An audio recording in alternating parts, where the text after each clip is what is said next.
Hello everybody, welcome to my first critique. Today's winner is Teresa del Pilar. I think there's a more Spanish way to pronounce that. I'm sorry, I don't want to butcher it. So, but here we're looking at Teresa's Instagram page, Teresa_del_Pilar, as you can see there on the screen, and it's full of some really great stuff. Very good, very professional. I would say it's published ready, industry ready. There's a few things I noticed on one of the pages that I'll correct here in a second that has some things with it that an editor would point out as well. But yeah, this is definitely indie ready. This is definitely small press ready for sure. Some very nice stuff in here. So let's get to it. This is a page from one of her webcomics. Except for the black nose on the main character, I'm immediately intrigued. I think this is really, really charming. There's no speech bubbles, I imagine. I read through a few pages and nobody was saying anything, so obviously it's just the art. Either Teresa, you're not doing the bubbles yourself, or you just wanted to show the art off, and I get that. So I don't know exactly what's going on, but I kind of get the idea. It's a table of people not saying much. One person's obviously exasperated, and then she's obviously the focus of the attention on the table, stuff like that. So, first few things. This is real nitpicky. I would make these lines a little more accentuated, make more of an effect out of it. This panel here is delightful, though it took me a while to figure out why her nose is black, but I got it. This is the problem panel. We'll get to that in a second. And this image I've definitely seen before. This backsplash, this sun burst, black and white. I would definitely change that.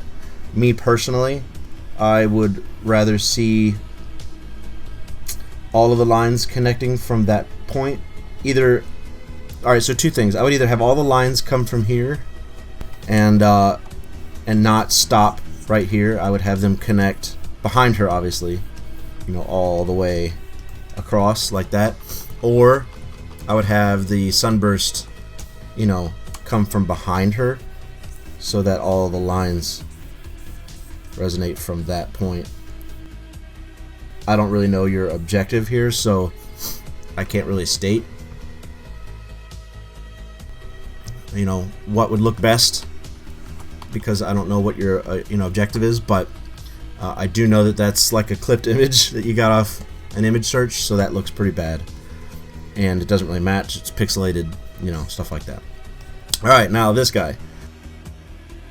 There are a lot of independent books that get sort of loose with perspective, and every once in a while it's fine if it's made to look loose, but there's a lot going on here that bothers me a whole bunch.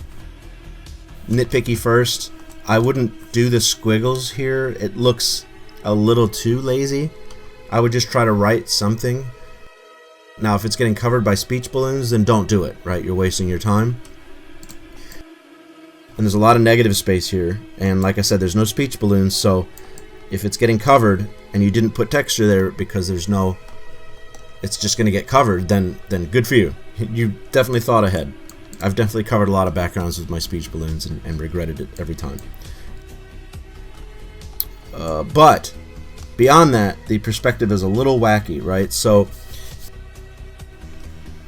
unless the table is designed this way, there's no way this line here, there's no way that this line here and this line here, the back of her chair, would not completely be almost identical to these lines here. If your perspective has these lines meeting some invisible point somewhere off the page, then these lines would be matching that point also. So if we draw a straight line from these guys, they're connecting somewhere else. See, that's not how perspective works.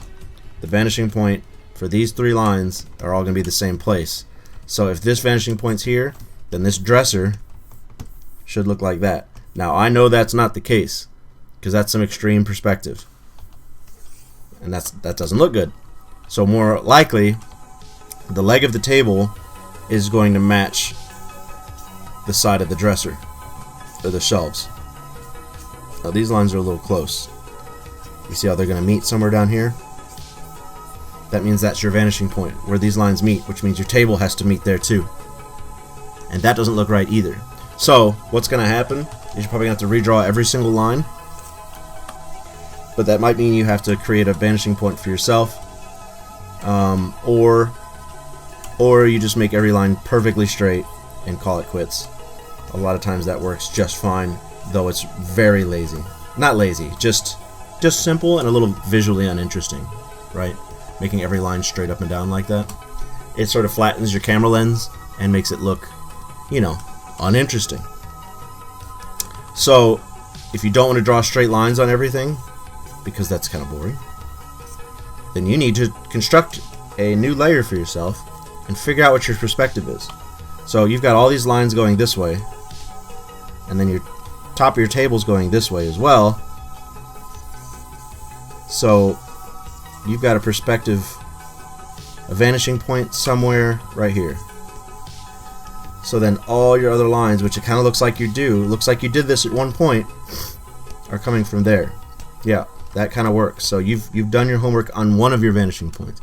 Now you need your other vanishing point. This looks like, since we're top down, we're probably working with a 3-point perspective. So it looks like the top of your table, yeah, look like you might have done a solid 2-point perspective study. Sorry, my lines are awful, but who cares? So you've got your other vanishing point way off the page. You can't really see my cursor here, somewhere over here, right? Now your final perspective, since we're looking down, is going to be, it's up to you. Actually, you could do it from below or from above. No, how's that work? Sorry, it's going to be below. So just like we were drawing before, you want your table leg and the side of that bookshelf and the side of the whiteboard up here and the side of the chalkboard. You know, everything has to originate from that vanishing point. There's no, like I said before, there's no way that this line should be any different from this line. That just doesn't work. Okay?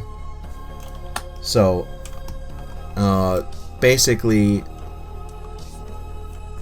yeah, we need to figure out, this probably looks the best. The vanishing point from below is probably what's going to treat you the best. So that means that the leg of this table is going to follow that. You're probably also going to see the back of the chair is going to follow it as well. It's hard to see. Let me lower your layer a little bit. Right, everything's going to follow these new lines. You're probably going to see her legs just for a little bit, because not seeing them is a little strange. Her chair and everything else disappearing. Like what's she sitting on? Under the table is a little strange. Very nitpicky, I know, but you know, as illustrators, we're forced to draw everything. So yeah, following these new guidelines, this is the new edge of your dresser. Oops, sorry.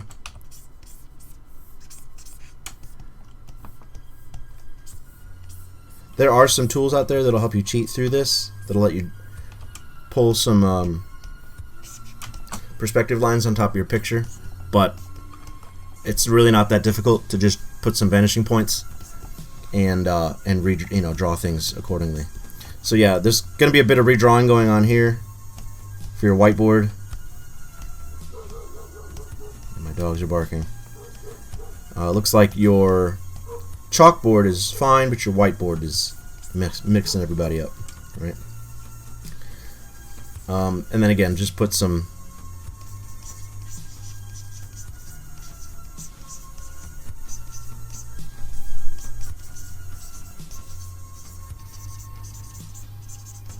just put something up there. Do a little Easter egg, put your friends' names up there, put your favorite teacher up there, you know, whatever. Just have fun with it. But again, if it's covered by speech balloons, then who cares? The table's a little sparse, these cups are a little small. If there is room, I would put some stuff on the floor, maybe put an outlet on the wall. I don't know what part of the world you're in, so I don't know what your outlets look like. But a little bit of carpet texture in the shadows, you know, give us some little extra dimensionality. Let us know what the floor is. You know, if it's hardwood floor, draw in some of that stuff. If it's, you know, if it's carpet, just give us a little bit of texture everywhere, just in the corners and the shadows. Let us know what's going on. If it's messy, you know, put a piece of chalk down there or whatever. You know what I mean? Just texture is life in comics. Maybe a few extra things here, a pencil, some paper, you know, maybe a book or something, or somebody's cell phone with headphones or whatever. Just a little bit more clutter, a little bit more time. It's these big establishing shots that really sets the tone for your book. But that's it. The comic looks great. There's a few coloring issues later on when it's like sunset that looks a little too, I don't know. I would do more color picking from photos and things like that. But it's a really charming book. You just need to get it out there and maybe pay for some advertisements so people read it. But yeah, with these, after these perspective fixes, you're well on your way. This is beautiful stuff. Thanks again, Teresa. Thanks so much, everybody, for watching. And stay tuned. I've got more critiques on the way. Cheers.